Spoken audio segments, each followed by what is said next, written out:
ગરુડ પુરાણ પ્રાચીન કાળથી પુરાણ સાહિત્યનું વિશિષ્ટ મહત્વ રહ્યું છે। વેદની જેમ પુરાણ પણ ભગવાનના શ્વાસ રૂપ રહ્યા છે।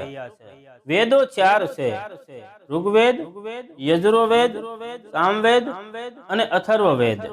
પાંચમો વેદ ઇતિહાસ પુરાણ વેદને સ્પષ્ટ કરનાર અતિ પ્રાચીન એવા એમનું નામ પુરાણ પડ્યું છે।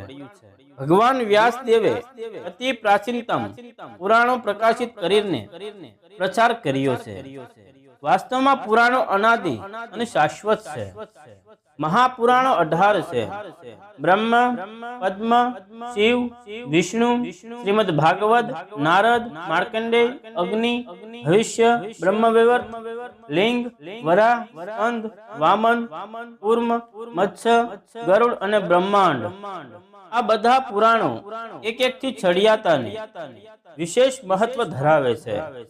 ગરુડ પુરાણનું મહત્વ સર્વ વિદિતી માનવ જીવનનું કલ્યાણ, સર્વ પૂર્વજો પ્રત્યેની શ્રદ્ધા, મૃત્યુ પછીની ઉર્ધ્વ દેહિક ક્રિયા, ષોડશ શ્રદ્ધા વગેરેથી વિશ્વાસ બેસે છે।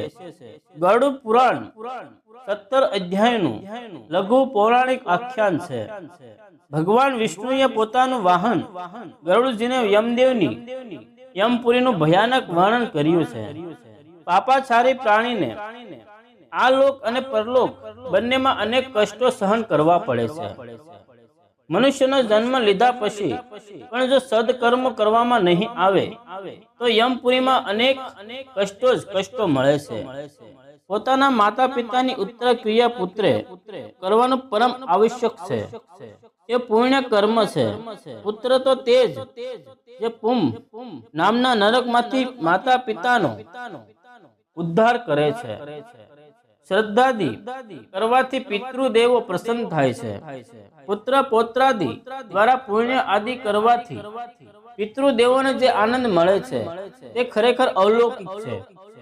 એ બધાનું વર્ણન ગરુડ પુરાણમાં કરવામાં આવ્યું છે। સંયાદાન, પનદાન વગેરેની મહત્વ વર્ણન ગરુડ પુરાણમાં વિસ્તારપૂર્વક કરવામાં આવ્યું છે। જય શ્રી કૃષ્ણ।